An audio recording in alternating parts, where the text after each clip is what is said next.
اپنے راز کے آپ خود محافظ بنیں، دوسروں پر شور مت مچائیں، کیونکہ اس کا کوئی قصور نہیں۔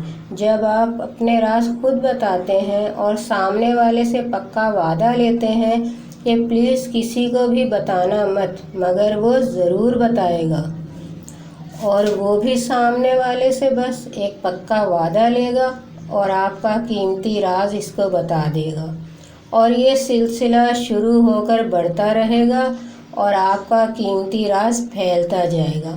اس کے ذمہ دار آپ خود ہیں۔ جب آپ سے ہی اپنا راز نہیں سنبھلا تو دوسروں سے امید مت رکھیں، کیونکہ وہ بھی آپ کے دوست ہیں اور بالکل بنے بنائے آپ جیسے ہی ہیں۔